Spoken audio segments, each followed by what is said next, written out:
In just a few hours, the world will be watching as the trial of Michael Jackson's doctor begins. Conrad Murray is charged with involuntary manslaughter, accused of injecting the king of pop with the drug that killed him.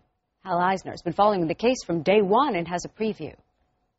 8:45, that's when the defense and prosecution will begin their opening statements.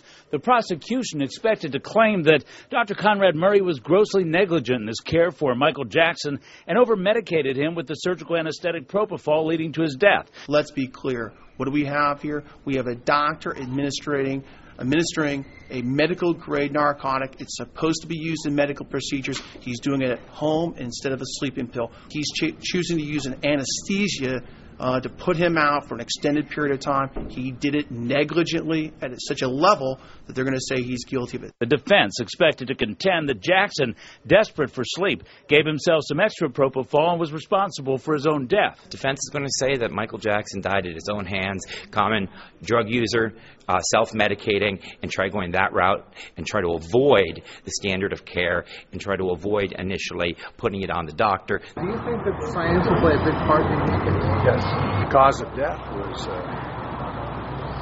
was drugs. I think it's going to be important as to how those drugs, how much of those drugs, where those drugs came from. It's going to be an important part of this case. The belief is that it'll take all morning for the two opening statements from the defense, from the prosecution, and then by afternoon we might see the first witness take the stand. It's believed that'll be Kenny Ortega, the director of the Jackson film This Is It. In downtown Los Angeles, Hal Eisner, Fox 11 News.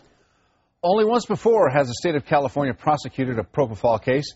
Two nurses from St. Joseph's Hospital in Burbank were charged in the death of an 80-year-old man. One pled out to a lesser charge. The other was found not guilty, and she was represented by Michael Flanagan, who is Conrad Murray's attorney. Well, this afternoon on Studio 11 LA, Jeff Michael talked to our legal expert, Robin Sachs.